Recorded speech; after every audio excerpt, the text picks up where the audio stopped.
0.3, that is what we're attempting to go down to. So what I'm not going to say or back up is a 2.4 presumption that I don't recognise.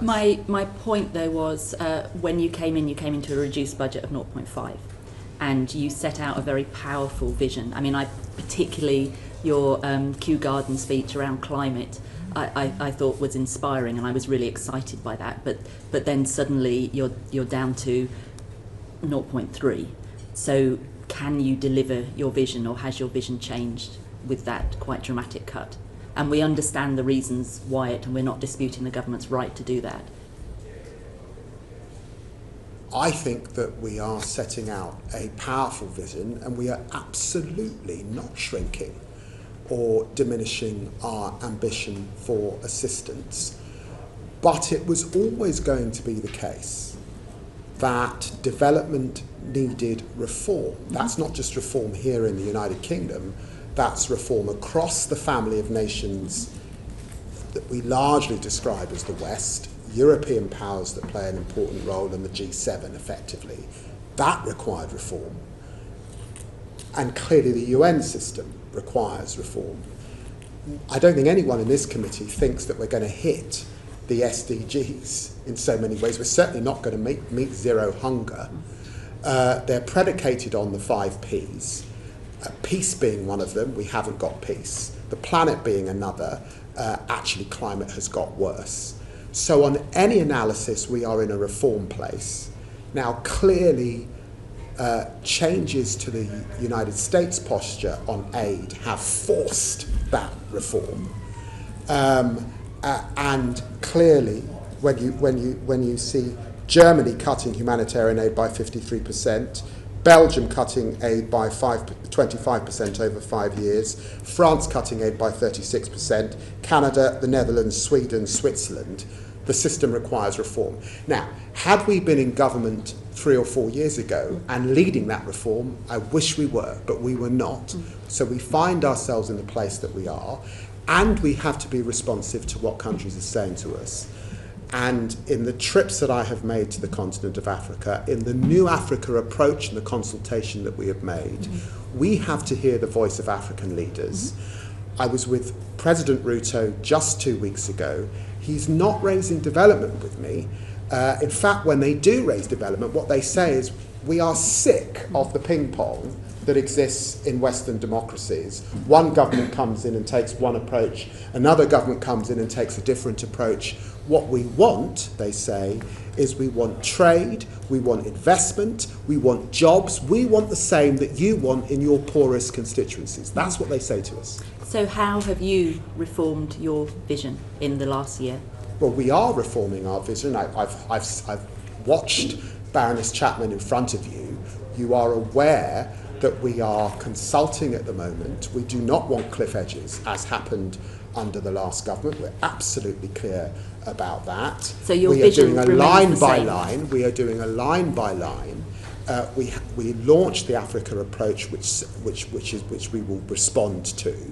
And on development, we've been absolutely clear about our commitments to Sudan, our commitments to Ukraine, our commitments to the occupied territories, but also our commitment to climate and to global health, particularly, that I would want to pull out. We'll come into all of those in this session, if that's okay. But if we could start with women and girls, because that's one of the areas that has definitely, or is definitely, facing quite severe cuts. And Sorry, I missed that. Women and girls. Yes. And I know it's something that Alice MacDonald has been passionate on for a very long time. So if I hand over to Alice, please. Thank you, Foreign Secretary. So recently it's been described that women's rights face a full-on assault due to UN and aid funding cuts, not just the UK, but more broadly. Last time you mentioned the cliff edges that we had before. We did see that women and girls were disproportionately affected by the cuts under the last Conservative government, and UN Women's already warned that 90% of women's rights organisations in conflict-affected countries have been affected. As you know, Minister Chapman has, when she listed the priorities, women and girls was not one of them, and she said there would be less money for gender equality and education, and that instead the approach would be mainstreaming. So I wanted to ask you, is that the approach we're taking, and are women and girls still a priority for your department? women and girls are a fundamental priority. Last week, I was in Syria. I was with poor women who are agricultural workers, and our aid is supporting them in their micro businesses, and that work must continue. So if you're in the business of development and you're in the business of supporting the vulnerable, you have to be in the business of supporting women and girls wherever they are. In Chad, the conflict affecting Sudan is effectively affecting women and girls. In Egypt, when I sat with community groups in Egypt, refugees, they were largely women and girls. So time and time again, we come back to women and girls. That's why I appointed the most senior parliamentarian of our generation to help the department lead on women and girls, and I'm very pleased that Harriet Harman accepted that job and has taken up that opportunity to work with us. So we will continue to centre women and girls. But your question, behind your question, is a fundamental point that I've got to acknowledge, and I raised it previously. What African leaders say to me is, I'm sorry, but we cannot exist as a consequence of a ping pong in the West. And you know, all this committee knows, that very sadly, and I do find it sad, because it's not my political position, equality issues at this time in our own democracies are contested. At this time there will be people in our House of Commons or in the US chamber or in the Netherlands or other places who do not like, they would describe as woke, some of the decisions around rights. Hang on a minute, let me finish. Never heard a woman politician say that. No. So are you saying women politicians are saying don't prioritise women and girls? Well, so what are you saying? Can I urge the chair just to let me finish the point? Well, yes, but... Let me finish the point. All right, let's step back. I think the chair recognises that on the whole, the Republican Party, when in office, step back from commitments to reproductive health rights. 100%. You accept that. I think you would accept also that we have elected parties who have in this country a position on rights where they would describe identity politics and they would withdraw from areas around girls, they would withdraw from areas around race. They don't accept that way of looking at it. And the point is that leaders in the global south see this, and we say we don't want to be at the mercy of aid decisions that are politically motivated in the West. What we want is sustainable funding for girls that survives your political debates. That's what they say to me. So what do you say to that smallholder woman farmer in Syria when you say we're not ring-fencing money for them? No, I say it's for us to mainstream and to integrate that work so it is not at the mercy of who happens to win an election in the global north. So why that is what I say. So why is the UK not ring-fencing money for women and girls? Why is it mainstreaming it? So mainstream in education, for example, if you are a girl who has been sold as a child bride, if you've had FGM so you can't attend school, why are we not prioritising girls' rights so that they can go to that school? Because if you just say, well, we've built a school, turn up, that's not going to happen in a lot of places. Well, can I just push back on that point? The appointment of Baroness Harman and Lord Collins representing the UK at the UN Commission for Status of Women, underlining our commitment to this gender, is not rolling back on women and girls. In January, when I visited the Chad border and I put more money, 20 million additional funding into supporting women and girls, 88% of the refugees, women and girls, is not us rolling back on this agenda. UK funds supporting work in Gaza particularly is not rolling back on this agenda. We had a special representative preventing sexual violence at a conference which Lord Collins led just a few weeks ago, is not rolling back on this agenda. We continue to support this work, but we do have to find ways to integrate the work across all that we do, to make it central and to ensure that we are working with partners, because it's not just the UK's funding. One of the things that I also want to see is better coordination right across the G7 and right across Europe to make sure that women and girls are centred. I hope that's an adequate response. Thank you. And thank you for that. I suppose I think a few of us have concerns about the mainstreaming. How will we measure it and see the impact? And you'll probably be aware that a lot of the organisations are saying programmes like What Works Too, which is really focused on tackling violence against women and girls, which obviously is a priority here, are at risk. The WISH funding, which we raised with the Baroness Chapman yesterday, still being looked at on reproductive health. So mainstreaming, yes, is a good thing, but I think there is a concern about the standalone funds. So how will we know in 4 years' time that we have actually delivered for women and girls? How will we measure the mainstreaming that is Well, there's a couple of things. One, we are committed to an equality impact assessment, and of course, in making the determinations that we have to make over the coming months, we will be looking both in the immediacy, that's 25, 26, to ensure to make sure that women and girls are not unduly affected, and then over the longer term allocation to make that assessment, and Baroness Chapman will lead on that. That's the first thing. The second thing, as I say, is to work with partners to do our very best to support women and girls. We cannot step in, obviously, in relation to the amount of money that's come out of the system with US funding particularly, but I do have to be clear that I do believe it is wrong for the poorest people in the world to be at the mercy of political decisions made in chambers in the West. And that is what African leaders say to me.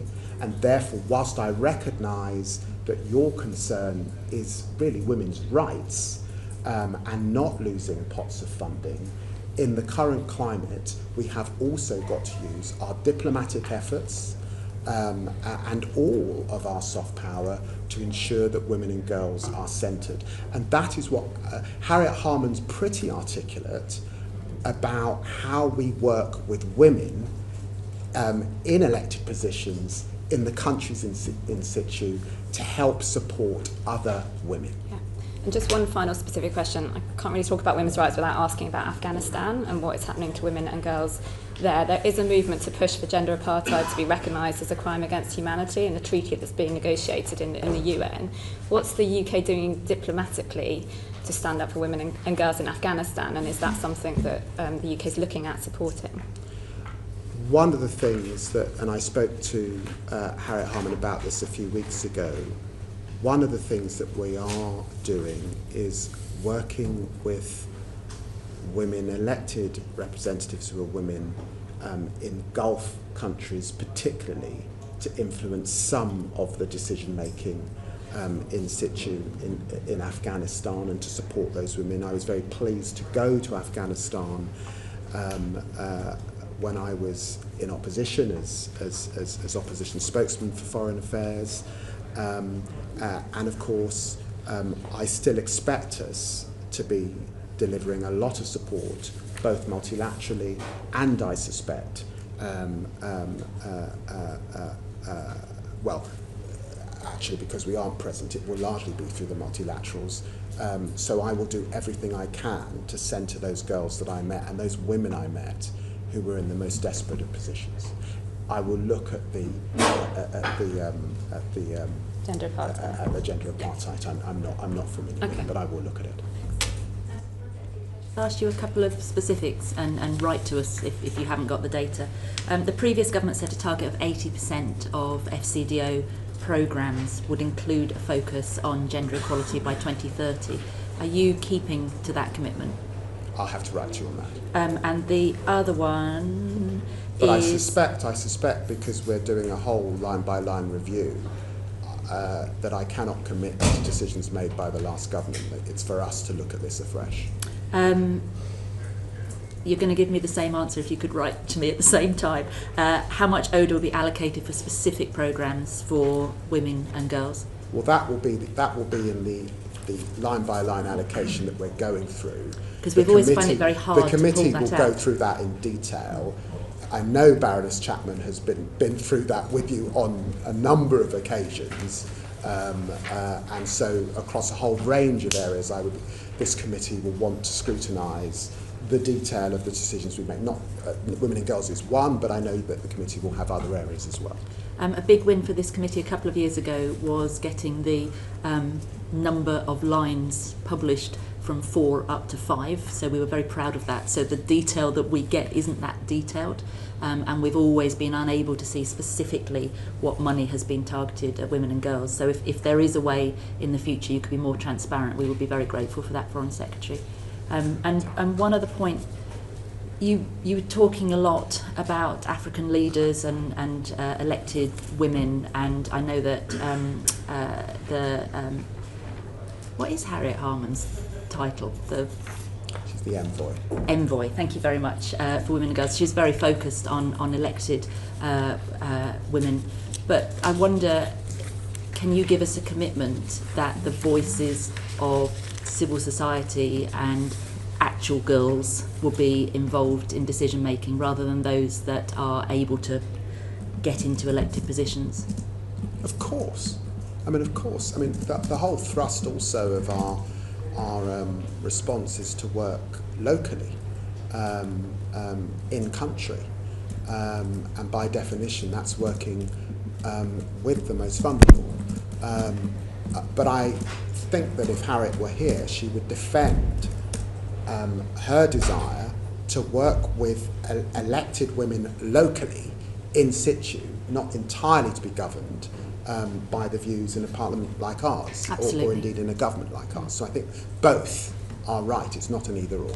Good. Thank you very much. Can I pass over to Monica, please? Thank you. Foreign Secretary, if I could just pick up, you say that you are absolutely committed to development and that the poorest people in the world should not be at the mercy of political decisions. And yet your government has cut the aid budget by 40%, much further than any other government, in fact the lowest level for 50 years. Can you see how those two things don't add up? Well, first, what I said was that leaders that I have met in the global south are saying they do not want to be at the whim of political decisions in places like Westminster that can turn development on, turn development off, and make political decisions about pots of funding. And the example was women and girls. That's what I said. I didn't say it was my view. I said it's what I'm hearing back. The second thing I said was that if you look since development, the development story began, which is really a post-war, end of empire story, that actually aid spending has often been relative to defence spending. I don't accept the premise that defence does not keep people safe, because it does. We do have to invest in defence at this time, and I don't think there's anybody in the committee that's going to disagree with that. We are not shrinking our ambition in the UK. We do want to get back to higher spend, but we will still be the biggest global spender.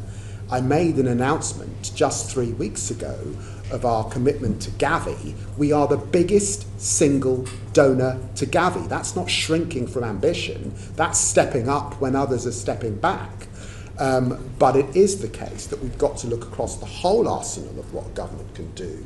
And for that reason, we do have to reduce spending. But overall, I would defend moving to a model where we're reliant on our technical skills. How can we harness the City of London on areas like climate finance? It is still the case that many of the countries to which the committee have gone to have not got sufficient health systems. How can we actually help people with the technical procedures to have their own health systems?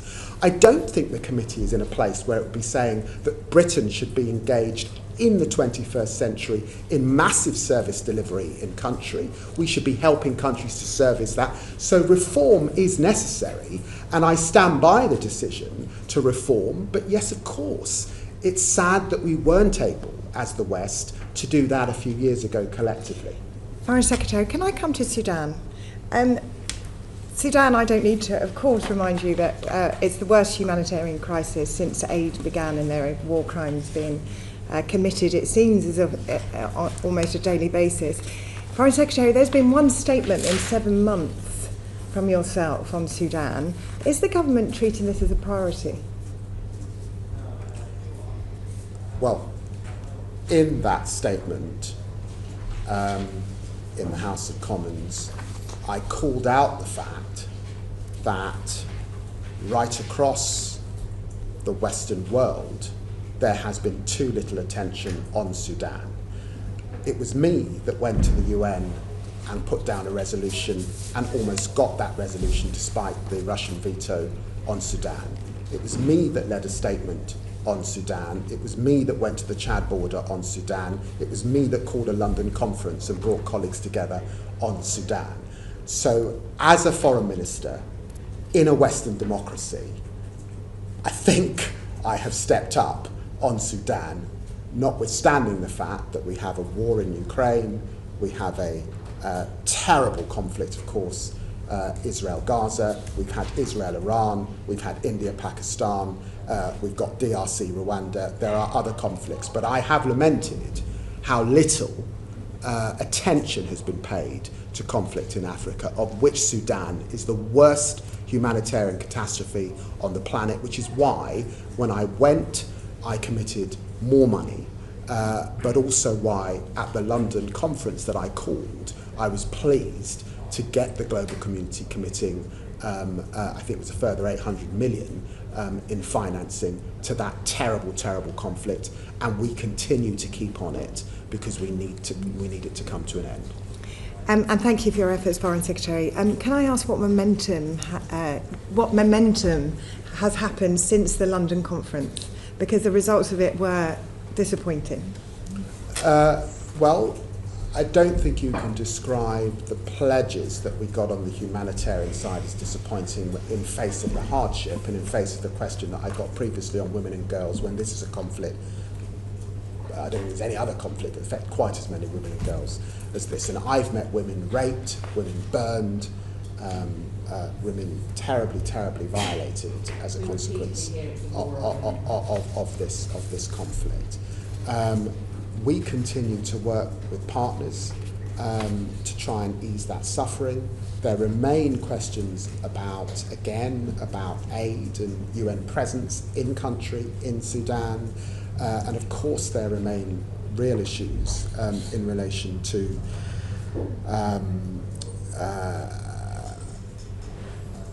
the range of partners who are involved in this conflict and how we work with them to reduce particularly the amount of weapons that are finding their way to the various sides and the groups that are fighting.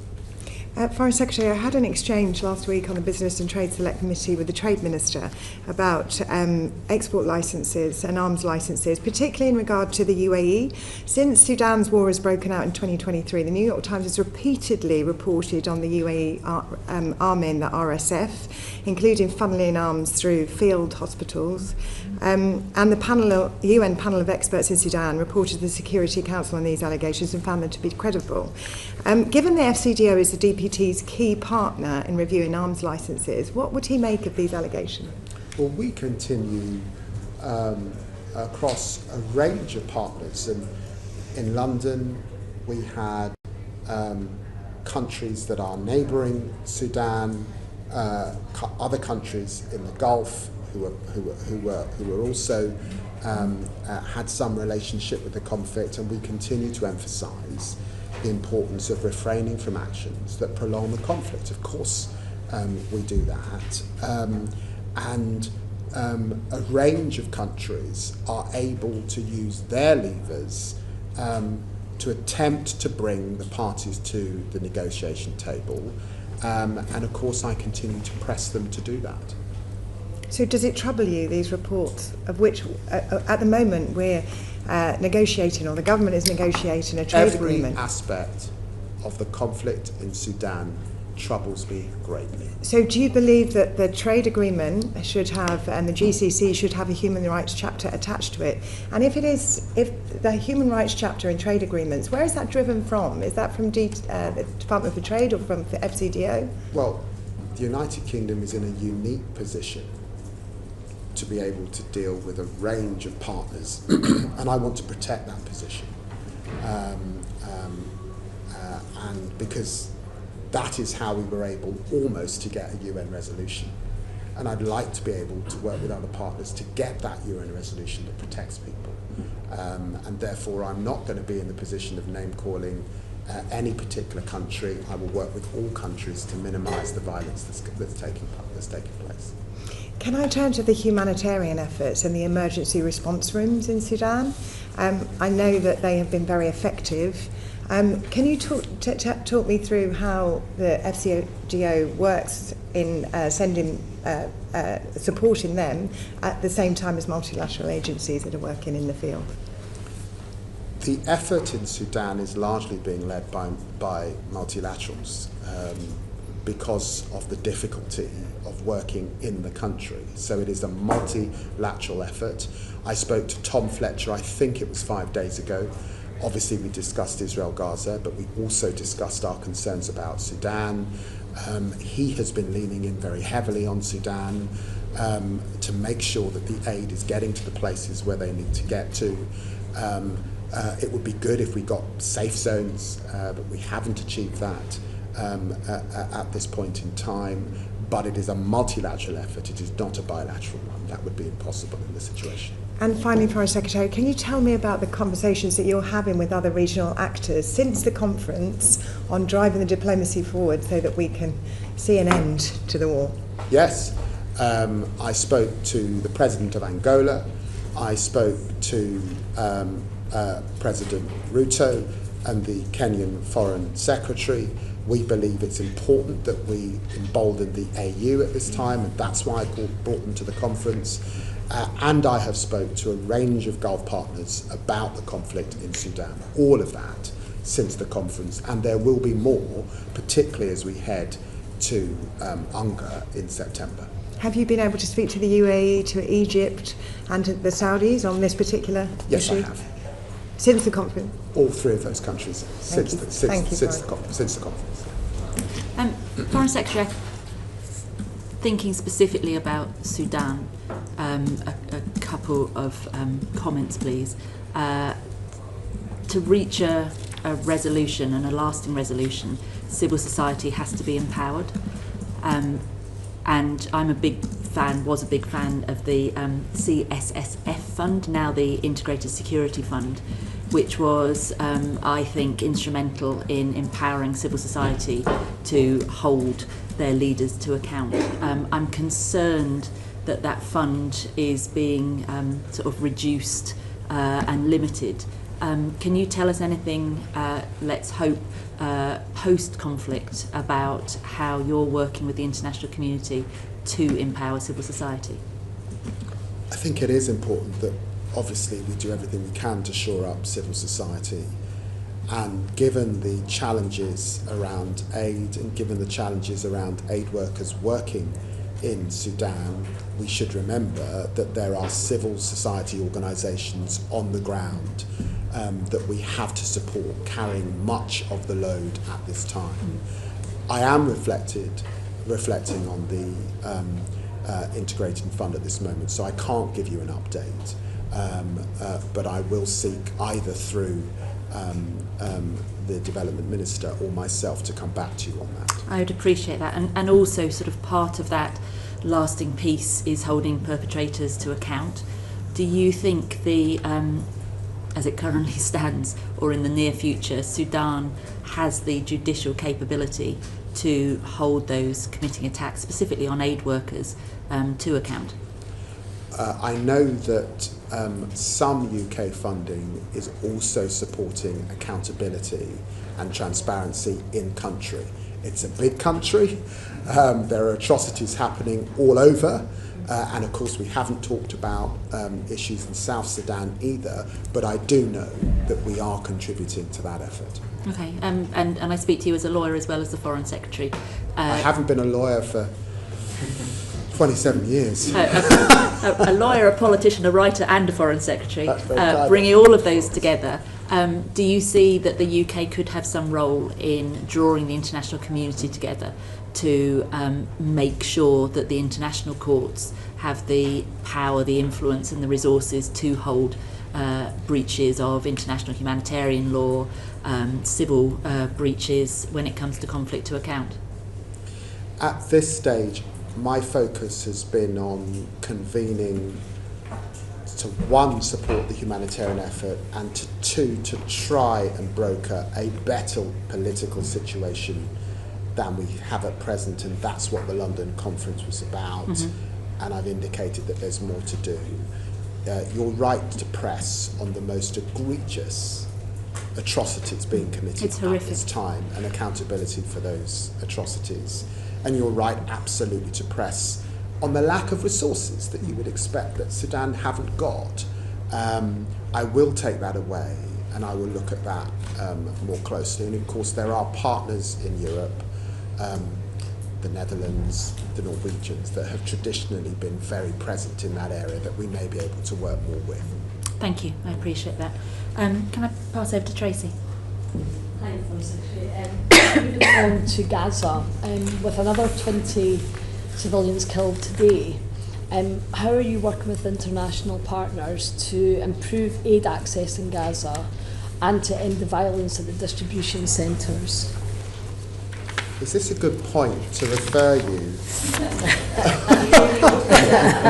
I hesitate because I'm not sure the chairs, but it's just that this is a moving situation. It's abominable, frankly, let's be clear. And so I thought, let's look at the up-to-date picture. Treading into that territory, so tread lightly.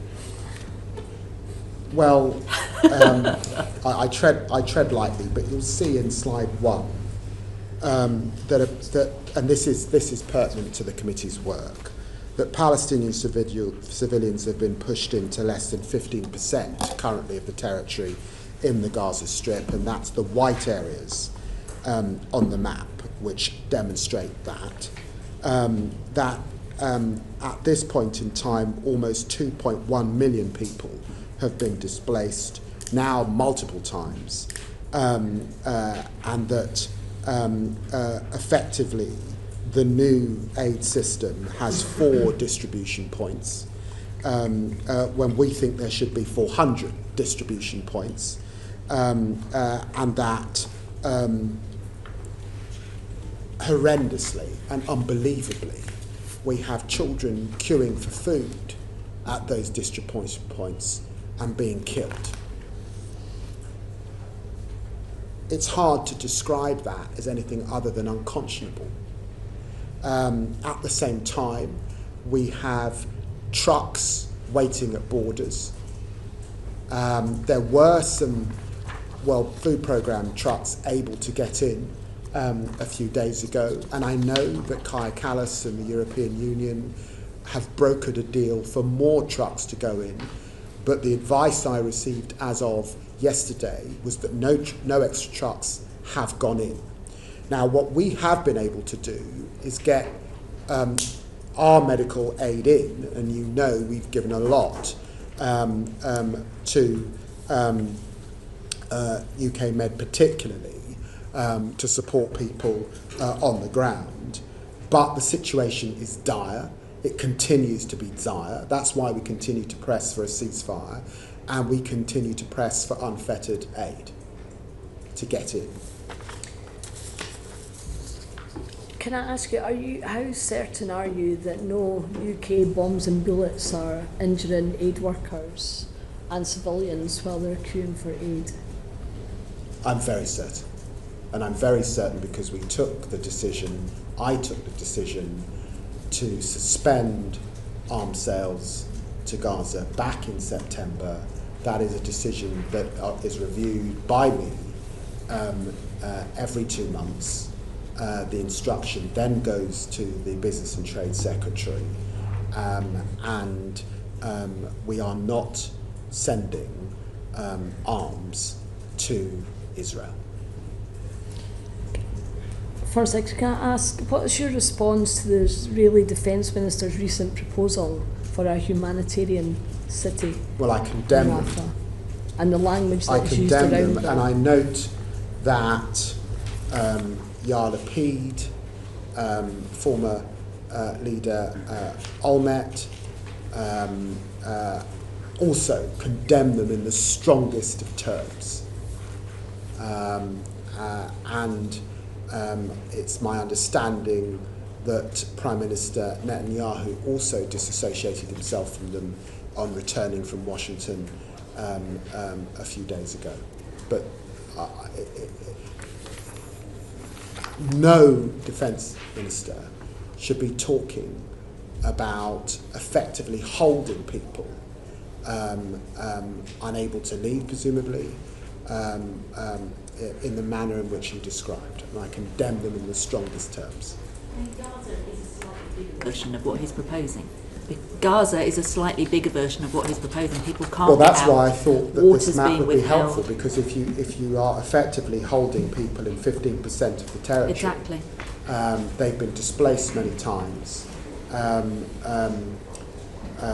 Sewage, sanitation, medical situation, starvation and malnutrition is rampant, then I think that that's unconscionable.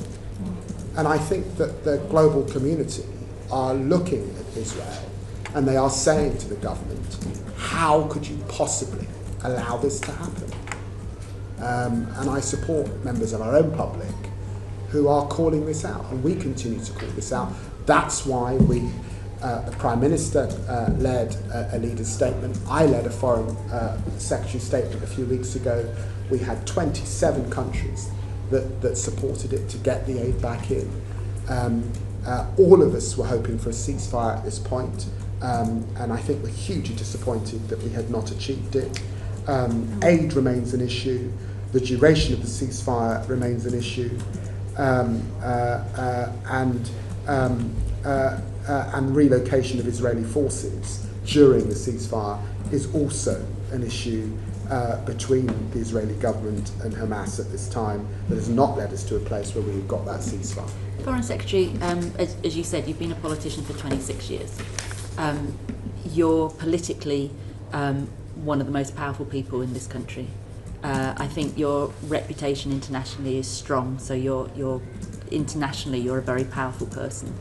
And I just wonder, so I sit here chairing this committee, hearing the evidence firsthand. The committee's been as close as we can get to take first-hand testimony, and I feel utterly useless when it comes to this. And I just wonder, how do you feel? And is there anything else that you wish that you could do that's within your power that you're not doing right now?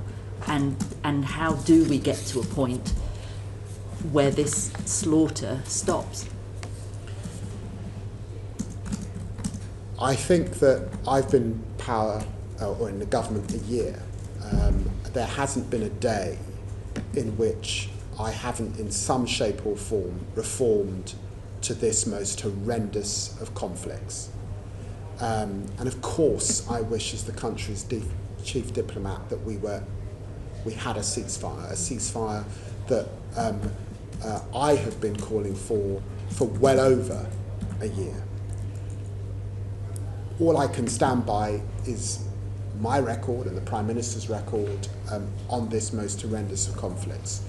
When we came into office, there was no funding going to UNRWA. We restored that funding. When we came into office, there was no suspension of arms. When we came into office, and sadly it still continues to this day, beyond Gaza there was horrendous settler violence. We have sanctioned those. There have been horrendous statements in relation to that by Ministers Smodrick and Ben Conveer. We have sanctioned them. We have increased aid to the occupied territories at this time, and I've visited on numerous occasions. We've signed a memorandum of understanding with the Palestinian Authority. Prime Minister Mustafa was in my office discussing these issues and sat with the Prime Minister in number 10 looking at these issues. We continue to support the Palestinian Authority on their reform agenda. Our most senior individual, probably of the last 25 years on delivery, Michael Barber, is working hand in hand with them. But have we brought this conflict to an end? It saddens me greatly that we have not, as an international community, been able to bring this conflict to an end. And does it make me, I'm getting emotional talking to you, as the father of 3 children, looking at the images that all of us see on our social media of children maimed and killed. Of course it affects me. I'm a human being. But in the end, it is the work diplomatically, to try and bring this conflict to an end that I have to be part of. Can the UK do that unilaterally? No, we cannot. Have we got to do that with partners? Yes, we can. And we continue to lead and work with partners, as you saw a few weeks ago. But is it desperately frustrating? Of course it's frustrating. Is it unconscionable? Yes, it's unconscionable. Is it an abomination? Of course it's an abomination. The ceasefire needs to happen. The aid needs to get in. The hostages need to get out. We have been saying that time after time after time. And it's reprehensible, some of the language that we're seeing from senior politicians in Israel, like Minister Katz. Thank you. I've got Monica, then Tracy. You want to come back on this? Then Sam, then Tracy, then James on this particular point. Foreign Secretary, you made the point that I was going to make, that the public are watching and they want the British government to do something, and I appreciate what's been done already, but they want you to do more. Now, there are things you could do. You've sanctioned Ben Gvir in Smotrich. You could sanction Katz, who's advocated for the aid blockade and for the 20 new settlements in the APT. It is not true to say that UK weapons are not going into Israel. Components of F-35s are. So at what point do we stop that? And when are you going to recognise a Palestinian state? There is more that can be done. On your first point, you know that I can't comment on sanctions that are under consideration, but you have heard my statements about what has been said by Minister Katz, and you will have heard my statements previously about Ministers Smotrich and Ben Gvir, and then the subsequent decision that I took. That's the first issue. On the issue of recognition, this is an important issue. We believe in this country, and I think it's a cross-party position, to stand up for 2 states. The Palestinian cause is a just cause, and it is important that we recognise. The question is when and how, and of course I recognise that that's a subject of debate and discussion, and we are working, of course, with our French and Saudi Arabian partners. They were going to have a conference. It did not take place because of the 12-day war with Iran. That conference, I understand, is to be reconvened on the 28th of July, but it's not yet at the leaders' level, and they're indicating that will be delayed in September. But of course we continue to work with them. Ms. Harding, I suspect that you stand by the work that our country has to do in relation to conflict in other theatres in the world. I suspect you would not want us to send direct parts for F-35s to Israel, and we are not doing that. But I also think that you would not want us to not participate in the supply pool to the whole F-35 programme across the world. There are partners, particularly in Europe, that we would not want to undermine. And it's for that reason that we made that decision, and I'm pleased that that was upheld by the courts just a few weeks ago. Four questions. You mentioned the children of Gaza a moment ago, and recently I, along with some other MPs, met with the British plastic surgeon who just returned from there. He showed us video footage and images that I'm afraid I will never forget of the suffering of Gaza's children. As you know, tens of thousands are orphans, and many of them are dying because they're not able to receive medical treatment. To date, just 2 children have entered the UK for medical treatment. And I understand that there are complexities around this, but I know that I would be happy to take a Palestinian child into my home. I'd be happy to help fund their treatment, but we're not able to without the power of the state behind it. Is there not more that we can do for the children of Gaza? Well, we have supported the Hope charity and initiative to bring children to the UK. I am happy to do more if those requests come in. And the UK is obviously doing a tremendous amount in situ with UK Med. There have been 500,000 consultations delivered as a result of British taxpayers in situ since January 2024. You'll remember there was the most horrendous outbreak of polio, and we sponsored the polio vaccination scheme again in country, and we've helped just under 500,000 people to receive essential healthcare in country.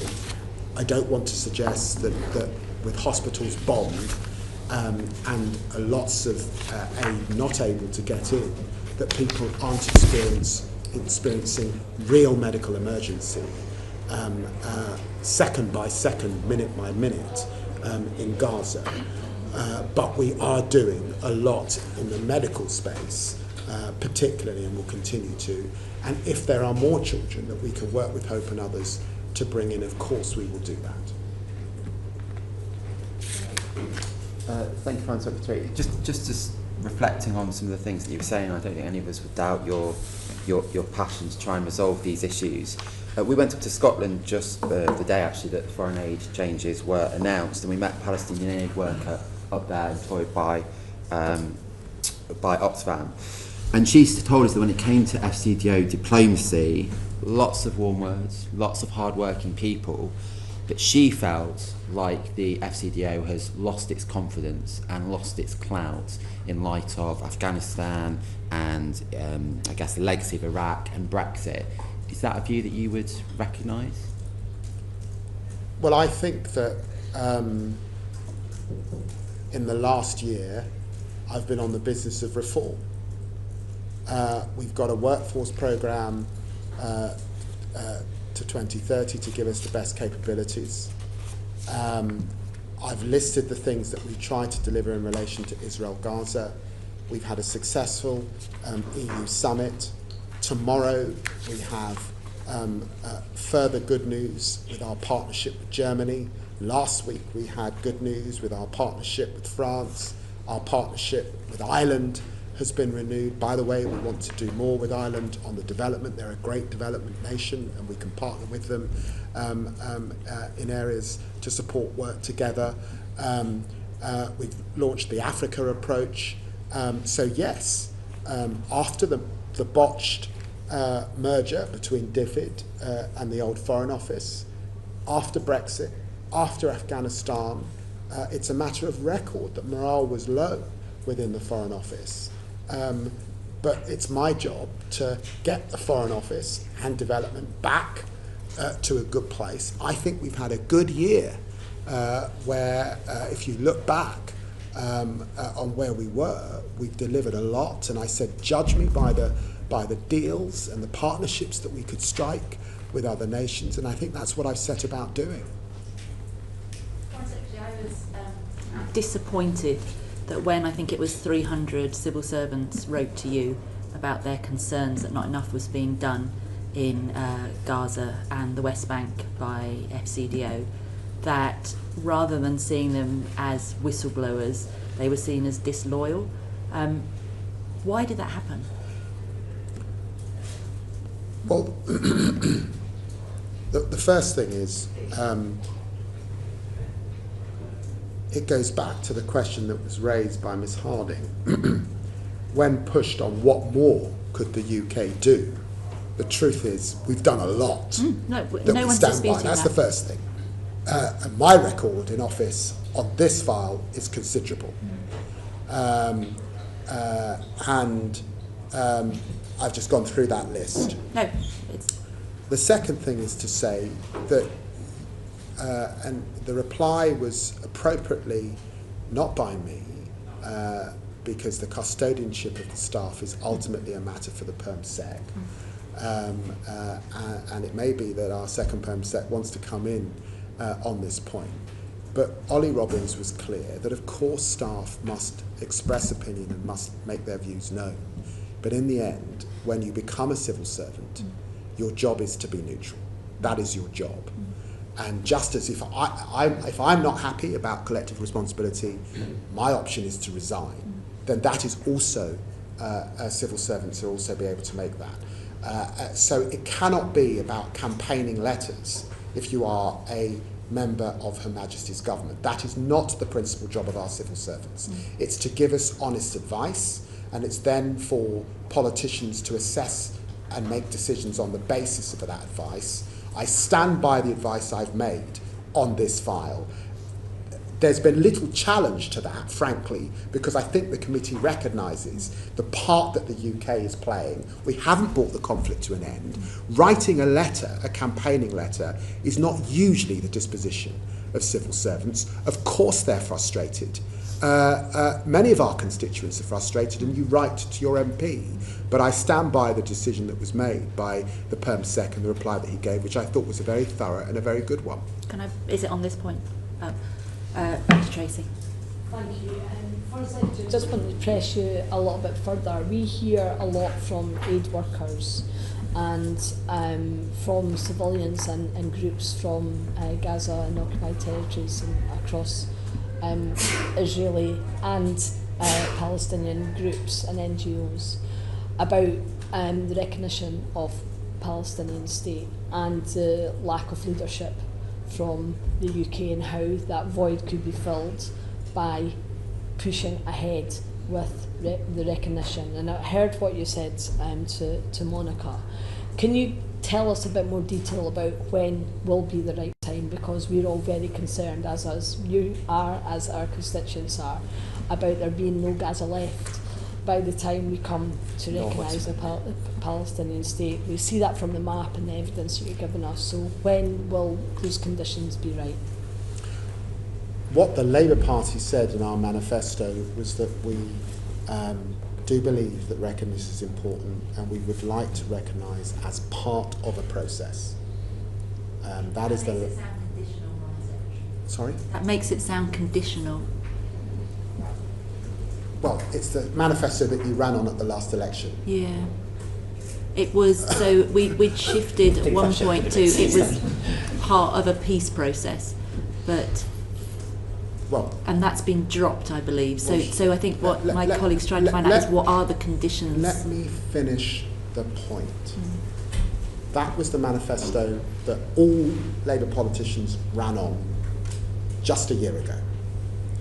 So the debate is this: do you just recognise per se, because you say that the time to recognise has come and the symbolic act of recognising is where we're at, and I suspect, Miss Gilbert, that that's where you are at from what you have said, and I suspect that that's where Miss Harding is at and where the chair is at, that you recognise symbolically, and you accept that even though there are countries in the last year that did that, it has not changed the situation on the ground? Or do you recognise as part of a process? The French have been talking about a process, or trying to get some kind of process, and actually, if we get a ceasefire, you are into a process. But we haven't got a process at the moment. So that is the debate that's going on. And you will appreciate that when we're talking about the UK, we're talking about a permanent member of the UN Security Council. That's why we are in close dialogue with our partners in France. And of course we would like to have a process, because we would like actually to change the situation on the ground and tip it further towards two states. But I recognise that there are some who believe beyond the process the time has come. But I do say to you that recognition per se is not two states, and I actually want to see two states. For me, it's not a symbolic thing, it's about getting to two states and living by the 1967 and the Oslo Accords and achieving that. So that is the debate. It's a legitimate debate, and there are people on either side of that. Just for the record, it's not for me about symbolism, it's about hope for the Palestinian people and what they have told us when I was on a visit to Israel and Palestine, and it's about leadership from the UK. So for me, it's not about symbolism. I absolutely accept the point that you make, and for decades prior to being in this place, I've also campaigned for a two-state solution. But I think there is more that the UK could do, and I hear your point about diplomacy and what that looks like, but if we cannot get to a point where the Israeli government are willing to have that discussion and have that ceasefire, then how do we push that process forward from a UK perspective? Well, let me be clear, no country has a veto on our decision. It's our decision as to when to recognise and how to recognise. But I'm simply making the point that the act of recognition does not get you two states. It is a symbolic act. Of course, I recognise that it gives Palestinian people hope amidst the terrible, terrible hardship that they're experiencing, both in the West Bank and in terms of Gaza. But I'm sharing with you the diplomatic discussion that rightly we have with partners like France, but also countries like Saudi Arabia and the Jordanians and others, and the Palestinian Authority, in relation to when and how, principally because we have wanted to effect change on the ground and tip the balance towards two states. And of course, don't forget that this conference, it was a Saudi-French initiative. It's not at this stage a leaders' conference. That moment has not happened, because they too are calculating when best to tip this towards actually getting two states. You say it's symbolic as though that's a negative thing, Foreign Secretary. I would say the UK recognising Palestine as a state would have a big implication internationally for other countries' determination of how they define, see, recognise and put legal weight around Palestine. Could I ask you on a separate point though, just to be minded that we're scrutinising you as a committee, not as individual MPs, and definitely not on our political backgrounds. So we also have collective responsibility as a committee, so singling out politicians for their manifestos is not that helpful in our duty, if that's okay, Foreign Secretary. I recognise that you're saying on the committee, but I also recognise you're a group of politicians. I've been in this House for 25 years. You run on a manifesto. It's legitimate for me to remind you the manifesto you run on and why that was the position. You may not like it, but that's the envelope. I have no Sorry. I have no issue with you saying Labour politicians have run on a manifesto. It's when you are singling out and making comments about individual members that, as chair, I have an issue with that. If you could be respectful that we have collective responsibility.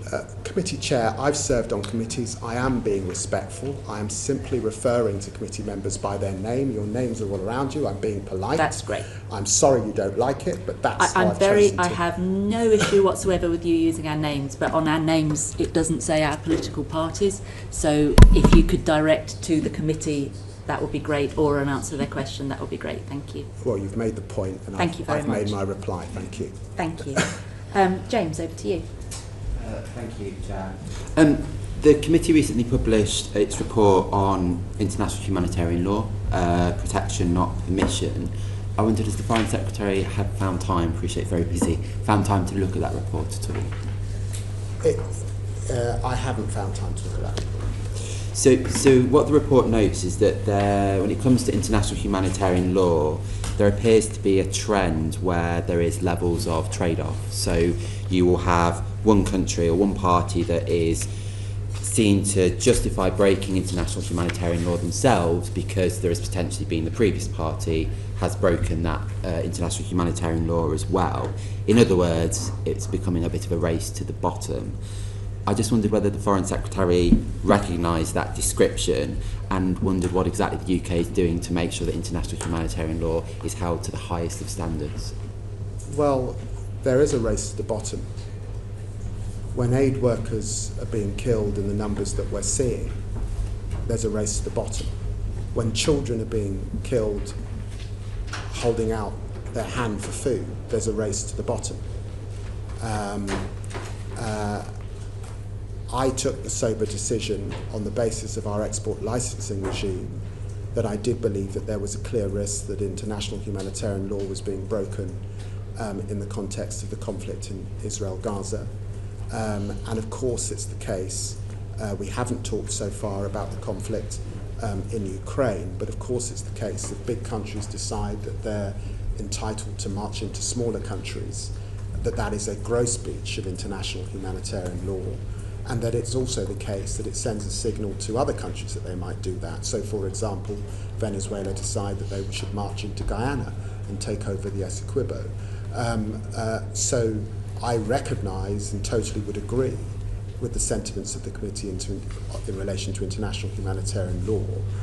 I think that it is also the case in Geneva and in New York in terms of our ambassadors there and the work that we are doing across the multilateral system, that we are doing everything we can to stand by that international humanitarian law architecture, to stand up for the rules-based order, but I recognise that we're doing that in a very challenging environment. And there are other UN Security Council members who take a different view. And there was the 3 British people that were killed in the airstrike on the World Central Kitchen aid convoy in April 2024. What progress do you think has been made within the region through diplomatic efforts when it comes to humanitarian aid workers' protection? Not sufficient. I met with those families. I have called on the Israelis to properly investigate. I've called on the Advocate General to do the job that I think he should now do in relation to that terrible, terrible act that killed 3 British nationals. Further aid workers have been killed since then, and some of them within the last few weeks. So the situation is horrendous. And progress? Do you feel like we are making progress diplomatically at all? Well, clearly, if more aid workers have died, we are not making the progress collectively as an international community that I would like us to be making in relation to those gross breaches. Okay. And on the International Court of Justice's advisory opinion, so that was July 2024, so 12 months now, I think a lot of people are wondering why the government has taken so long to respond to that advisory opinion. Would you be able to elaborate on that further 12 months on? It's an 83 page opinion, so it's right that the lawyers that you would expect within government assist and do the work that you would expect them to do. What I would say about that opinion is that we agree that settlements are illegal. We agree that Israel is under an obligation to cease immediately all new settlement activity. I have condemned time and time again both the violence and the massive expansion that we've seen in the last year. We fund and support organisations on the ground, by the way, in relation to transparently helping us understand the nature of that expansion. We agree that we must distinguish in everything we do between Israel within the 1967 borders and illegal settlements in what is now the occupied Palestinian territories. We agree that Israel should bring an end to its presence in the occupied Palestinian territories as rapidly as possible, and we agree that when it's happening in the West Bank, it's completely unacceptable. Foreign Secretary, can I just push you a little bit more on that? You agree that all of those things are unacceptable, But the Geneva Convention requires states, I quote, to respect and to ensure respect for IHL. However, contrary to the views of the ICRC, the government argues that this does not require the UK to ensure respect for IHL by other states, which would seem to go against what the Geneva Convention is saying. So I wonder, do you know, or could you write to us about why, what the legal basis is for this position? I can certainly take advice and write to you. That would be very helpful. And sort of following on from that, where there's a serious risk of genocide, the UK is required to employ all means and do all in its power to prevent it as far as possible. So do you think that the government is doing everything within its power to prevent genocide in Gaza? Genocide is the most egregious of war crimes. And so, of course, I believe we are doing all in our power to prevent any act of genocide anywhere in the world. Absolutely. Thank you. Monica, and then Alice. Foreign Secretary, you talked about core funding going to organisations on the ground that are trying to help with the upholding of international humanitarian law. So the UK gives money to the International Humanitarian Fact-Finding Commission, which Poland asked to look at the attacks on the World Central Kitchen, but Britain didn't. And I'm just interested in why we didn't, because Poland did so in a way in which to restore an attitude of respect to IHL. So that's a very specific question. On a broader question, our commitment to the principles of IHL and the humanitarian principles, particularly in the distribution of aid, humanity, impartiality, neutrality and independence, are obviously not being upheld with GHF. Now, for us to claim a commitment to these principles, or for the government to claim a commitment to these principles, there have to be consequential action if those are violated. So my question to you is, what consequential action can we take for these violations of humanitarian law in whichever country, Sudan or Israel? And can I just finish? Sorry, just one last point. And this comes back to your point about recognition of a Palestinian state. And you talked about other countries and nothing happened. Britain is not other countries. We have a really, really key role, as you know, and as you have been proud of and said in the past. We have a key role on the world stage in our upholding of international humanitarian law and our commitment to democracy and democratic principles. Surely we can do more. What more would you like? I've already laid out what we could do in Israel. That's only some of this. But my question is to you, Foreign Secretary. What do you think we should do? Well, otherwise, as you said, it's a race to the bottom. I do think the Foreign Secretary has answered that. But if you want to come back with more, Foreign Secretary. That's the point. I listed all the things that we have done. I think the implication of your question is that it's not sufficient. I think the implication of your question is you'd like us to recognise. I think we had a lengthy debate about recognition.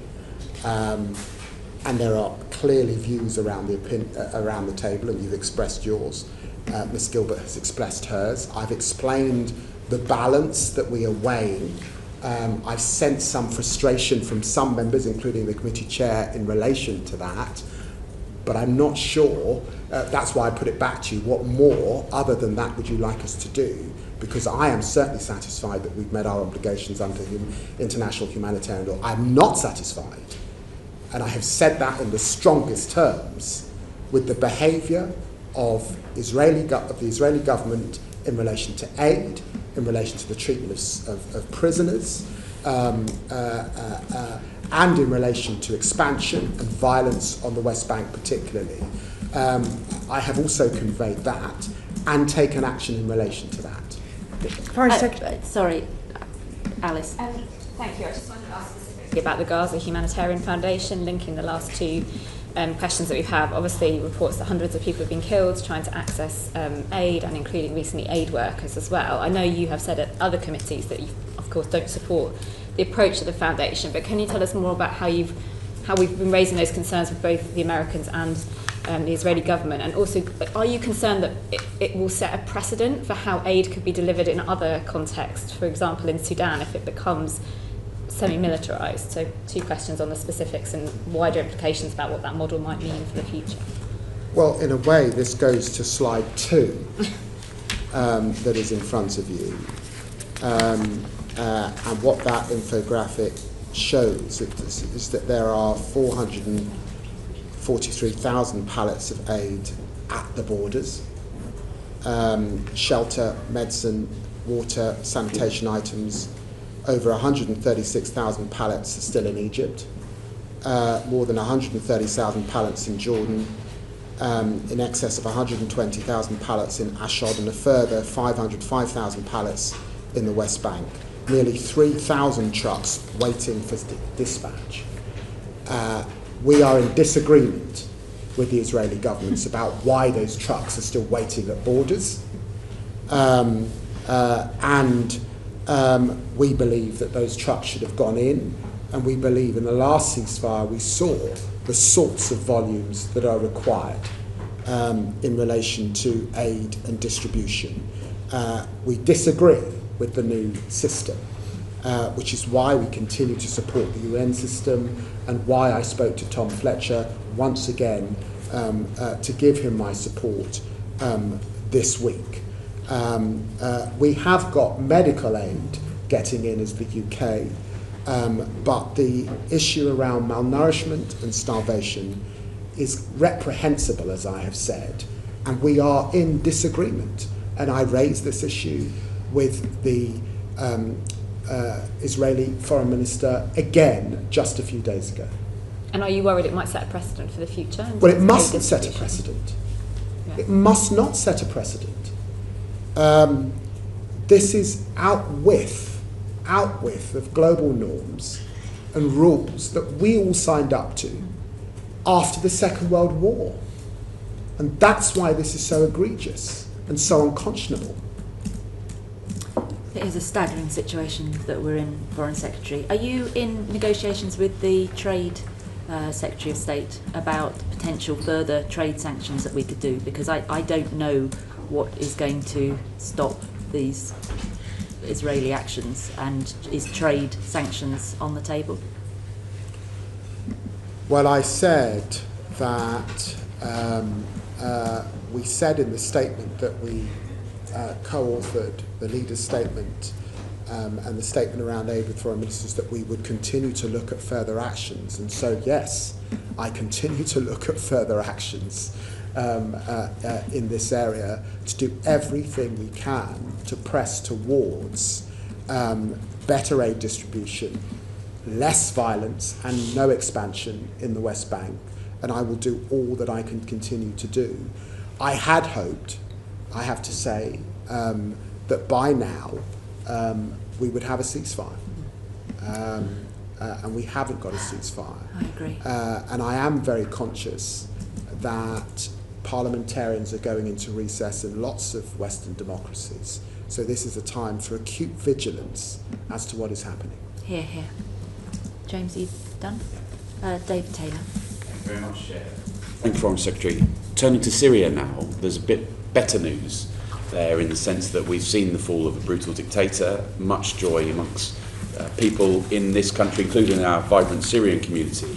But of course, many, many challenges, as you know, not least the ongoing worries around sectarian violence flaring up in different places, and also the fact that 90% of the country are in poverty.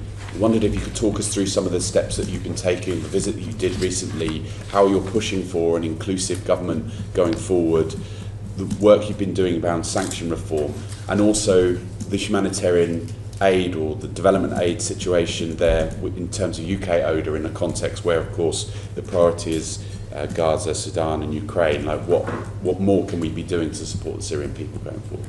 Well, thank you very much for the question. Well, I was very privileged to visit Damascus on the 5th of July and to be the first Foreign Secretary to visit after 14 years in the country. The poverty line, and that 90% of Syrians are living below the poverty lines, did strike me. And the desperate state of the Syrian economy was also very striking. I spent time with civil society and NGOs when I was in Syria, not just meeting al-Shara and the Syrian government, and I do believe that it's hugely important, and I pressed al-Shara on this, that there has to be an inclusive political transition. There has to be accountability and a path to justice for victims of the Assad regime. And civil society did feel, and it would be, I have to make that clear, they did put to me concerns about that inclusive nature and about the nature of that accountability, which I had put to al-Shara. We are, of course, wanting to support the Syrian economy and the Syrian people at this time, wanting to encourage the government towards greater inclusivity. So I was very pleased to be there. But episodes of brutal violence involving Alawite and Druze communities are very, very concerning. And we will be redoubling our efforts, so working alongside other partners. And I spoke to the United States about this very recently. Supporting Syria in their counter-terrorism efforts at this time is also very, very important, because safety is something I left concerned about. Thank you. And can I ask, just to follow up on that, a concern that some Syrians in the UK wanted me to raise, which is ultimately more of a matter for the Home Office, but I wondered if you had a view, is that there has been the news that we're going to stop pausing asylum claims, which is very welcome. Germany has offered people who don't yet have their status settled the opportunity to go back to Syria to visit family, to help with efforts to rebuild the country without removing their right to return back to Germany if they feel like they can't build themselves a future. Is that something that the UK can potentially look at for those that, even though the pause has been lifted, there's going to be a number of Syrians in the UK who are still going to be waiting many months to get a final decision? In that period, could they be offered the opportunity to go back to visit Syria, to visit loved ones, to help rebuild, but not have their sort of right to return to the UK removed? Is that something the government could look at? Well, what I saw from meeting with the President, the Foreign Minister and his team is a desire for peace, a desire for stability, and he made the commitment to me to remain to be inclusive. So I stand by the decisions that have been made by the Home Secretary in relation to those claiming asylum from Syria. I think that is the right thing to do. I'm not familiar with the German decision, but that may be in relation to those who are not in the asylum system but have actually got German citizenship, which is slightly different. But I do think the right assessment has been made at this time by the Home Office, but of course we've got to keep it under review because it's a very fragile situation. Thank you, Foreign Secretary. No. Thank you, Foreign Secretary. Who is it, do you think, that loses out most from the UK's ODA cuts?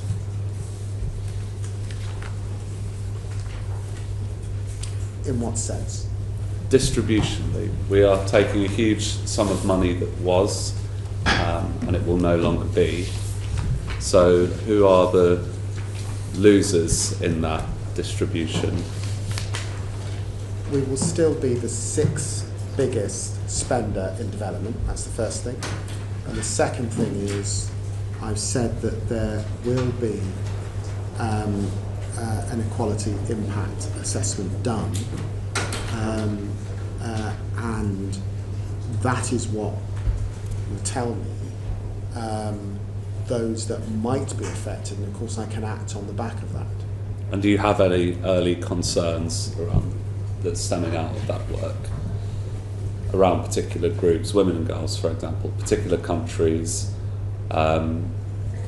anything that's leapt out at you so far in that work? Well, we are committed to the multilateral system, so there will be decisions made bilaterally where we will be withdrawing. But I do think it's important when we think about development to recognise that what we can do at this time is also grow the amount of technical skills we're supporting countries with. We want to play a big role on the multinationals on which we're on the board. We can do a lot around finance, particularly. So there's lots of ways that we can continue to play a role, and we've got to be better coordinated across the Western family at a time when I listed the countries who are also making changes to their development aid. So we've got to work together with others so that we're each playing a part, but we will still be the sixth biggest spender, so we will have a significant role to play. Foreign Secretary, I was with representatives from the British Virgin Islands yesterday, and this committee did a report into small island developing states, and we keep a keen interest on them and also our overseas territories as a whole. One of the frustrations that they have is, whilst they know the answers to the problems that they're facing, they don't have a platform like the UK does on the World Bank, for example, on one of the, you mentioned a lot of the big multilateral organisations. Is there discussions that are ongoing that the UK could, whilst not give up our seat, maybe give a platform more to some of these countries? Canada does it very well. I wonder if that's a way that we could use our influence that doesn't have cost to share power that we have the privilege of having with some of the countries that we look to support. Well, we obviously do a lot with small island developing states. They are the lion's share, in fact, of the Commonwealth. 100%. And we have sought to be alongside them, particularly on their big concerns about climate finance. It was why I met with my good friend Mia Motley. She's also been here in London particularly, but I also recall work in this area when I went to Chogum in Samoa. That's a very interesting suggestion, and I will look at it. Thank you. I would say advocating is something we should continue doing, but actually giving over the platform on some occasions is a very, very powerful statement. Over to Sam. Can I just ask a question? Actually picking up on Noah's. And Foreign Secretary, I also stood on a manifesto that didn't commit to cutting aid, by the way. And one of the things that I think the British taxpayer probably wants to know is what is the human impact of it in terms of how many minefields won't be cleared, in terms of what will be the spread of infectious disease, how many girls won't go to school, how many livelihoods programmes from women-headed households will be cut. And I wonder if we could do more to explain to people what the impact of UK aid cuts are going to be, notwithstanding, and I respect all of the efforts that you're doing to mitigate that. Because Noah asked you about the impact, I just wonder if you would be willing to sort of commit to giving a better impact assessment to people so that we can properly understand the impact of these cuts. Well, an impact assessment, as I said, will be done, and so the committee will be able to scrutinise those areas in the months ahead. But I do want to push back slightly. It's economic growth that lifts people out of poverty. That's what lifts people out of poverty. That's what's lifted, I think it's just under 1 million people out of poverty in China. It's what's lifted people out of poverty in India. And actually, surely the journey is for countries to transition out of development aid. So that's the first thing. It's also preventing people from getting into poverty in the first place. But it's economic growth that delivers that. It's jobs that deliver that. That's what African leaders say they want to me. They want jobs for their community. And we are very committed still to humanitarian aid. We will still be a big humanitarian aid partner. We will still play a massive role in the multilateral system. I announced a decision on Gavi. We are hosting the Global Fund with South Africa. But I do want to say that it's economic growth that delivers for people. We haven't talked about the work of BII and private investment that also delivers opportunities for people and will continue over the months ahead. And I also stand by the fact that actually keeping people safe, defensively, and hard power delivers for people and keeps people alive. So there will be an equality impact assessment. Of course, I accept that we have stepped down, or we will be spending less money over the years ahead, but we've made a commitment to get back to higher spending. We will still be the 6th biggest global spender, and we do need to reform the system, and I've set out how I think we should do that, and Baroness Chapman's been before you and also set that out on a couple of occasions. And just quickly on the actual cuts to the FCDO budget as well. The Foreign Affairs Committee was told that you're expected to reduce headcount by 15 to 25% in the next 4 years. How much do you forecast these redundancies are going to cost, and will they come from the FCDO budget allocation? Well, we got a transformation fund of 216 million to help us change the department. We got a zero-based allocation at the spending review. Now, that is in the end about ensuring that we have the right capabilities over this next period. And I want capabilities around tech. I want better economic capability. We actually lost quite a lot of development capability, and that's why we advertised for 200 development experts to come into the department. We've got to have the right capabilities.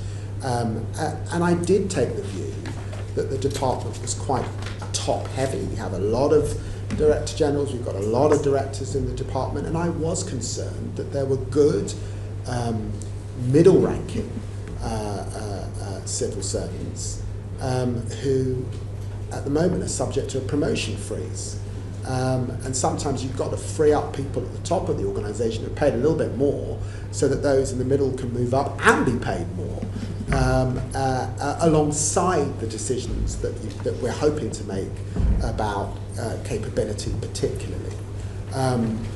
So that's what we're trying to achieve on the 2030 programme, and I'm confident we will achieve it.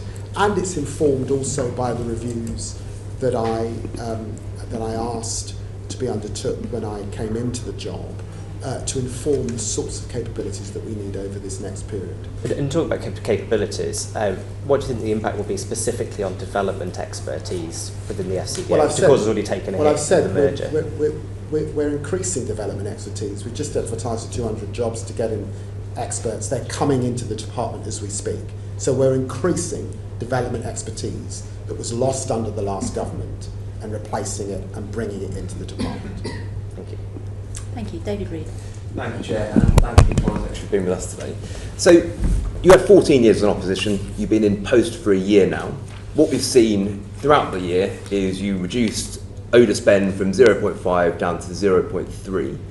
But I'm still not hearing any cohesive vision for where you want to go. Now, you said you'll go do a line-by-line scrutiny and that this will be coming out in the next couple of months, but I'm still not hearing it. What's been happening for the last year? I think to follow on from that, what we do know is that a significant chunk of that money that will be left will be going to the Home Office to be spent on asylum hotels. What view do you have of that being a car-side commitment? We've obviously heard the announcement from the government that it will be ending by the end of this Parliament.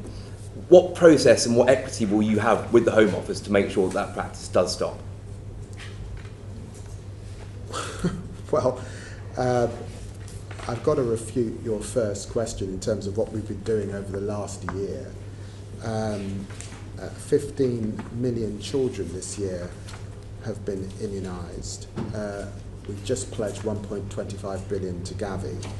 On women's and girls and on women's rights, over 100 countries have been channelling 56 million. Foreign Secretary, look, we've been over all of those figures. On climate and nature. I've spoken to the minister responsible as well, people, and there is no cohesive vision. You gave the impression that nothing was happening this year in your question. I'm not saying that, I'm saying there is no vision. Well, I set out the vision. We haven't heard it. Well, I haven't heard it from the previous minister either. well, I listened to Baroness Chapman, and I think she did give a strong vision.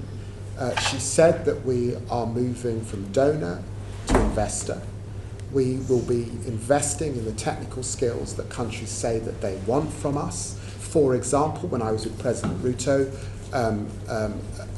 a few weeks ago, he was thanking us for the work that we've done to encourage better trade between countries in Africa, and he thinks there's more that we can do. We are not departing from obligations on health, and clearly Britain's a leader on health. Here's the nub of the problem. Can you That's understand? a vision. Can you understand how difficult that is to communicate to the UK public about how their taxpayers' money is being spent? Well, you'll appreciate that sadly, when you look at public attitude to development, it has not been in a brilliant place. That's not under this government, that's under the last government. This is the point I'm making, Foreign Secretary. You've had a year to come up with this vision. You had 14 years in opposition to come up with this vision.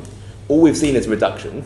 And going to the question now around asylum hotels, a large chunk of what is left is going to the Home Office. Well, you know that we inherited a situation that we did not support, where a lion's share of development spend was being spent in country. Since we've come to office, less money is being spent in country. My colleagues in the Home Office, and led by Yvette Cooper, have been able to reduce, I think, from 83% to 77%, am I right? So we said that it's going to go down to 0% by 2029. So what's that process? Can I finish the point, please, Mr. Reid? We have reduced the numbers in a year being spent on hotels that we inherited from the Tories. We've reduced the numbers, and we've got a deal from the Treasury that means that we now have stability in the development budget, and we will not be affected by decisions made in relation to hotels going forward. That's what's been achieved under this government, because the last government did not put it off. So how's it going to happen? How, as the FCDO Secretary, how will you monitor that with the Home Office? Well, the thing I'm principally concerned with is that my budget is stable and it's not affected by paying hotel bills in this country. I've pulled that off. It's also the case that the Home Secretary is absolutely committed to reducing the number of asylum seekers in hotels. She has brought down those numbers in the last year. She's got more to do. And as she does that, do you expect the Foreign Secretary to go back to the Treasury and ask for increased funds? Of course you do. And yes, I'll be knocking on the door, if that's the implication of your question. Okay, so the follow-on from that then, so this will be split equity across the FCDO and the Home Office. People that do come here illegally, where will they go? Sorry, following on from that bit. Sorry. So at the moment, if people come here illegally, they are put in hotels, and that's paid for through the ODA budget, which goes to the Home Office. If you're saying, and the government's saying, that that's going to be reduced down to 0 by the end of this Parliament, 2029, where do you envisage people that will come here illegally, where will they go? That gets us into a much lengthier discussion that you should probably make to the Home Secretary, not to me. But it's split equity across the FCDO. It's not a split equity. I've just said we've now got stability. Okay, I would disagree heavily with that. That was the deal that I got in the spending review, because the last government did not strike that deal. I got that deal to give ODA spending stability, for us not to be at the mercy of asylum spend. I got that deal. But yes, it is the case that the Home Secretary now has to reduce the numbers. That's a big job, but she's done a great job in the last year. But the people who come here illegally are coming from international countries. So how does the FCDO not have equity in that process? Well, I've also, if you're asking about wider FCDO equities on migration, of course we play a big role on returns, and we are attempting to increase returns. Countries like Pakistan, returns have gone up in the last year. I announced earlier on this year migration sanctions. We'll be coming forward with that very, very shortly. There's work that we do upstream that's come up briefly. I've seen great work in Egypt, in Tunisia. When I talk about economic development and the work we can do so people are prepared to stay in country, that's an important role that our diplomats and development experts play in my department. So there's a lot that we contribute to this agenda to bring down the numbers. Yes. Okay, and so final question on that. So the number will go down to 0% in asylum hotels, and the approach that you just laid out will make sure that no one comes here illegally anymore and that no one will be housed here. Is that your points? So purely on return deals and working upstream, that's going to be enough? If I may, Mr. Reid, I think the implication of your question is a soundbite. I don't think it is. This is a very serious issue. I don't think the government's saying that there will be zero people. Okay, so where will the people go then? That's not what I'm saying. But you know as well as I do that we have brought the numbers down in the last year. You know that the last government left a bloating bill that was rising. You know our commitments to deal with irregular migration. You know the responsibilities that my department has in relation to returns, in relation to work upstream. I announced migration sanctions and I've brought stability to the department. I think I've done a good job in the last year. There is more to do, and that will be led from the Home Office. And I'm sorry that you're feeling a bit raw about the last government's record. No. I would be if I were you as well. Foreign Secretary, if I can just reconfirm that our role is to scrutinise odour, and I think we're drifting slightly off odour. Any more questions? It's a big odour spend, so I think it's very fair to ask these questions. And it's fair for me to be robust in reply. Any more? No. Alice and then Monica. Application, I think we all recognise we were left with a pretty terrible legacy in the backlog in the hotel, so I do recognise the costs are coming down.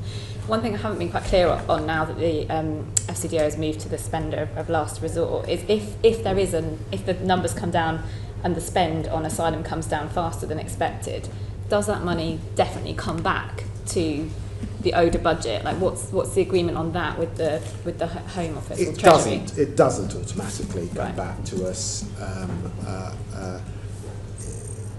The price for stability is that I accepted that it wouldn't automatically come back to us, but I have made it clear to the committee that I would be making the case for increased spend and making the case for increased spend, particularly in relation to development. You have that as my commitment, and I think you would be, and I would hope that any future Foreign Secretary, that was their undertaking, and they sought to do that.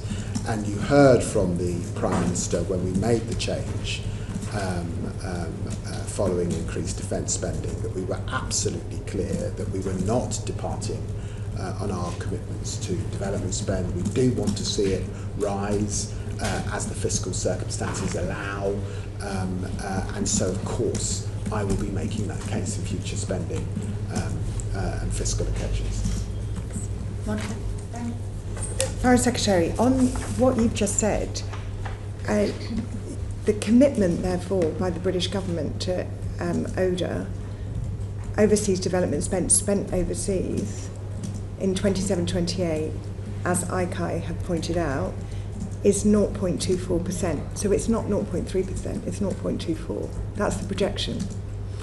I saw this yesterday and I just don't recognise those numbers. I think ICAI are having to make a call on how they see refugee numbers rising or falling.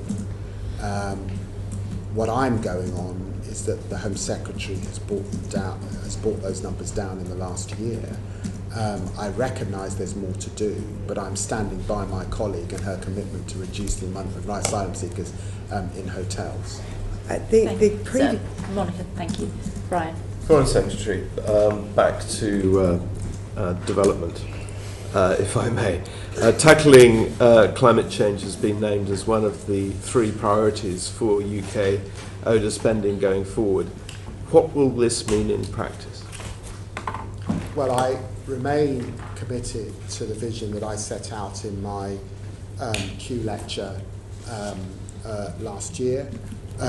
It was why I appointed 2 special representatives, Rachel Kite for climate and Ruth Davis for nature, the first time that that's been done. It's why we signed a guarantee to the Innovative Finance Facility for climate in Asia and the Asia Pacific particularly to unlock 1.2 billion. It's why the PM announced a very ambitious NDC for 2035, an 81% reduction in emissions, because we do want to encourage other countries to do the same. We're excited about COP.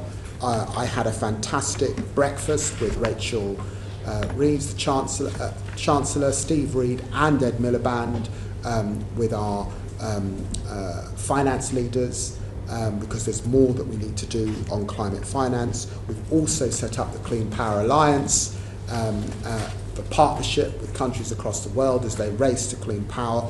All of that remains ambitious. We are not diminishing our ambition on climate and on nature. Thank you, Foreign Secretary. On a related matter, in a letter from your predecessor to the IDC back in April 2023, it was stated that UK funding for WASH had dropped by 56% from a high of 206.5 million in 2018.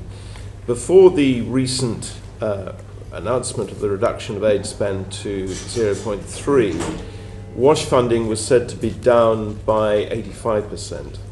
As perhaps one of the most cross-cutting of aid interventions affecting not just health, but women and girls, education, food security, and indeed climate change amelioration, and so much more, where does the Foreign Secretary see UK aid support for WASH going in the future? I can't comment on specific allocations because they're not yet determined. We're making the determinations for the next year very shortly, and that detail will be with the committee, I think, before we rise or around the time we rise next week. So I recognise the concerns, but I don't want to stray so far as I start giving specific undertakings for, I mean, other schemes have been mentioned, for example, WISH, that I understand why the committee is scrutinising, but I can't give that undertaking at this point. Thank you, Foreign Secretary. Thank you. Foreign Secretary, the last government made some very bold and indeed welcome commitments around climate finance. I think it was 11.6 billion. I didn't at the time understand where that money was coming from, but in your breakfast, were you able to persuade the Chancellor that using money to try and mitigate climate risks and empower countries to build their own resilience was a good investment? Well, the ICF is hugely important. The 11.6 billion was an important commitment, and I want to do all we can to continue with that funding. We're obviously coming to the end of that cycle, but I'm satisfied that we will be continuing to be an important leader on climate and particularly on climate finance, and that's why I was very pleased to be with the Chancellor on this issue, and I hope as we get to October also and Washington DC, I hope I can play a bigger role alongside the Chancellor to absolutely play our part in relation to climate finance. Everybody is saying also, with changes that they're seeing in the United States, that the City of London is the place for climate finance. We recognise that, and therefore there's more that we can do. And you spoke earlier about BII. Is encouraging BII to take an active role in, I don't know, blue bonds, green bonds, different forms of climate finance? Is that something that you're in discussion with them over? It is something under consideration.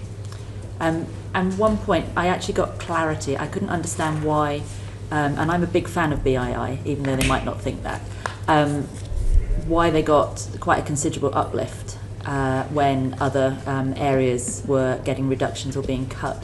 And you were talking about the shift from being a donor to an investor. So I'm assuming that, and you were talking about economic growth is the only way out of poverty. So I'm assuming that that's why they got the uplift. But BII tends to invest in middle income countries, and it tends to be the more stable countries that are able to take that sort of investment. Is there still a priority in your mind for the poorest of the poor, that we will be supporting them to get close to being in a position that they could take economic investment? Well, actually, 60% of their portfolio is in Africa. Yes, that's right. I announced a 50 million Africa Resilience Investment Facility specifically for low-income countries at the G20 in South Africa back in February. And just two statistics that have stood out to me that have really affected me. Despite all that's been spent on development by the global West, 50% of Africans still do not have access to electricity. Exactly. And so you've got to ask, could we have done more in the past in relation to finance and energy? And I think the answer is yes, as a Western community, to alleviate that. And certainly should we be doing more in the future to bring that down. And it's still the case that only 3% of climate finance is available to African economies. So that's why I also say, and the committee is pressed this morning, as I understand it's your right to do, and I would if I was sitting on the committee. But, you know, let's be clear that if 50% of Africans have not got access to even electricity, for all that we're attempting to do in education, for all that we're attempting to do for women and girls, how does that affect women and girls? Profoundly. There is more to do. And that is why when African leaders say, no, what we want from you is economic growth, please. What we want you is to support us with jobs. What we want you to do is do UK, thank you for what you're doing on trade in Africa, but could you do more? I get it. I absolutely get it, because the answer must be that we could do more, which is the new model that we're moving to. When Mr. Reid asks about vision, that is the vision. Technical skills, better support on energy, better support on climate and climate finance. That is what the continent say they want. Economic growth, the same that we want for our own constituents. You'll be very keen to read our forthcoming report on community energy. And we have been really impressed with some of the micro businesses that have benefited from having their own source of energy. But one of the comments that we keep on getting is BII, other development institutes, the scale of their investment is to such a point that it rules out a lot of those little sort of start-up businesses and locations and areas where really we're talking tiny financial investment to enable them to sort of get their egg business off the ground. So if I can urge you to also be looking at the poorest of the poor and the initiatives that we can be doing, whether that's bilateral or encouraging the multilaterals to do more. It seems, whilst difficult to find the investments for BII that are ready and that meet their terms, there are many, many tiny ones that are not even getting a look in on that stage. So anything you can do, Foreign Secretary, I'd be hugely grateful That's for. why this new African Resilience Investment Facility is so important. It's a 50 million fund, so it's specifically for those micro businesses that has been established. They're doing great work in South Africa, but I think that I do recognise, and the committee will recognise, that we should be very concerned, despite countries travelling out of ODA recipient status and becoming middle-income countries or less developed countries, there are a group of countries, particularly in the Horn of Africa, countries like Chad, like Sudan, countries in the Sahel like Niger, that are subject to the worst of the climate catastrophe, that are subject to the worst of conflict and malign agents, Wagner forces and others, playing a role in their country, so really affecting governance. So there are a group of countries that are incredibly fragile, that will require good coordinated response. Some of that must come from multilaterals, and I've been pressing multilaterals to do more, particularly in conflict zones. But some of it will have to come from bilateral aid with partners working together. And I do recognise that in this period where countries are reducing development spend, particularly for that group of countries in the Horn of Africa, we have to be vigilant. And if I could ask you to put that focus on groups of individuals, and I'm thinking hard to reach areas geographically. I'm thinking, again, you know I'm going to say this, women and girls, but also people in marginalised groups, people with disabilities. It's my concern, and I believe this committee's concern, whenever mainstreaming happens, that 95% might get access, but it's that 5% that don't have a voice that really need our support and your attention, Foreign Secretary. Can I bring Alice in, please? Yes, just talking about Africa and financing. Obviously, we just had the Financing for Development conference in Seville. Debt was high on the agenda. It's one of the biggest things holding back particularly African countries in terms of how much they have to spend servicing their debt instead of investing in healthcare. We spoke earlier this week about the role the City of London could play, particularly. UK law governs 90% of the debt within the common framework, I believe. So could you just talk a bit about what we are doing to champion debt relief, debt restructuring for the countries that need it most? The debt issue obviously is more complex than it was when the global community came together on debt relief when I was last in government, in part because a lot of debt is now owed to China. But you're right, it's still the case that debt remains an issue, particularly, and that is an issue that African leaders also raise with us, and that the servicing costs particularly are high. There is work that we need to do with the rating agencies that comes up time and time again, and UK leadership is required there.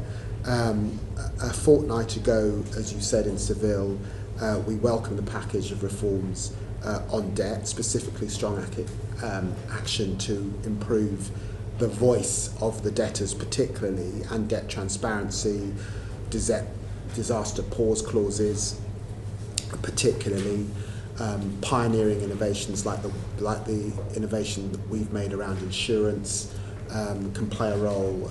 We did that for Caribbean countries. We saw that after Hurricane Beryl in Grenada particularly. How we put debtor countries across the global financial system. The chair had a suggestion for SIDS particularly. So that's activity. This is a work in progress. We are not there yet, and there are differences. I think there are differences across nations, particularly global north nations, on how to approach the debt issue. I'm hearing it's on your radar, Foreign Secretary. James. I'm conscious of time. So, Foreign Secretary, I think you spoke to the equivalent committee in the Lords in May. You referenced hosting or the potential of hosting a global conference around foreign aid and the future approach to that. Can you confirm that we are committed to doing that? Yes. Fantastic. And the objectives of the conference, you clear at the moment the objectives of that conference? Well, I want to convene on the issue of coordination with other countries, obviously with parts of the global south, and obviously with some of the NGO community. It's really a future of development conference in what has been a very turbulent year for development. We do need some innovation. We should be coordinated in our approach. We do need to hear this voice that we have heard through our Africa approach, but not all other nations have undertaken that sort of exercise. So we've got to bring that voice to the table. In a way, I would have liked the conference to be tomorrow, but in truth, I'm conscious that we've got UNGA, we've got COP. It's a busy autumn period, so it may be that this is towards the end of the year, the beginning of next year, to allow the space, but also to give colleagues the time really to think through the innovations that they want to see, and to recognise with the closure of USAID particularly, and with the UN reform programme and the work that Tom Fletcher's doing on the humanitarian aid piece, there is a lot of work that's happening, but we should let that work complete, come together and really refresh our global development offer. That's why I want that conference, and it should be held here in London, because we have always led on these issues. Foreign Secretary, we're excited to hear that, and the committee's keen to help any way that we can. A few final questions from Monica. We're turning across the pond, and over to you. Ms Hardy. Thank you, Foreign Secretary. What has concerned you most about the very significant cut in US development spend? Well, I did raise this with Marco Rubio. He was at pains to emphasise to me that that they would be looking at these issues through US national interests. He was at pains to emphasise to me most recently the work that they've done with Rwanda and DRC, for example. Yesterday I was speaking to colleagues in the US about my concerns about extremism in parts of the Horn of Africa. This has been very disruptive to the global aid community. That's a concern. But I am pleased that the United States is examining how it can continue to play a role, particularly in the continent of Africa. So, Foreign Secretary, the cuts are huge, and as you say, will disrupt the provision of aid. And given that you are at pains to point out that your position or the cuts to UK aid are not ideological, are you doing anything to persuade the US to change course on, for example, the end of funding for WHO, for Gavi? They've rejected the US, the Sustainable Development Goals, they've reinstated the Mexico City policy, etc. What conversations have you had about that? My emphasis has been coordinating with partners to meet the need that we see. We will not be able, even as partners, to meet all of the need that we see. I have also, of course, made representations about my concern that other autocracies or countries that are keen to break up the rules-based order might move into some of the gaps. So of course I've made those representations, but I am confident when you see the US in areas like Somalia, as I said, the DRC, Rwanda, playing a role, that we will see funds coming back into the system, but they will be coming back in a different way. And can I reference what you've just said to other actors moving into the space? And you referenced this in your Locale speech. Are you worried about the impact of USA ID cuts and UK aid cuts in the threat from Russia and China moving into the spaces that we vacate? Well, to be fair, China's Belt and Road Initiative started a long time before decisions made on USID. That's been a journey that's been happening for most of my political career, to be fair. And look, of course there's always going to be a role for superpowers in relation to supporting the poorest wherever they are. But there was a consensus after the Second World War that countries that largely make up the G7, European partners, did have an important role to play, not solely actually, this was a self-interested role, because often these problems find their way to our own countries. So there's self-interest here. The Americans have said that they're acting in their national interest, so they too concede that there must be some self-interest in ensuring, for example, the outbreak of pandemic affects us all.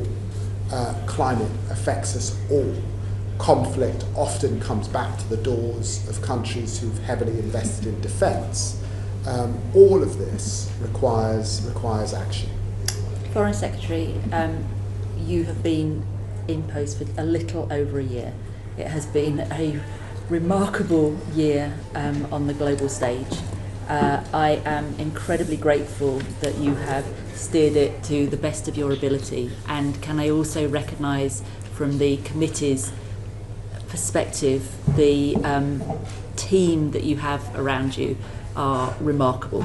And we have always received fantastic both welcome information, evidence from them, and I'm really grateful that you have allowed that to happen, and thank you so much for your time today. You have also been incredibly generous with your time, your experience, your views and opinions. Even if we might disagree on some of them, we're very, very grateful that you made the time to have that scrutiny. And order, this session is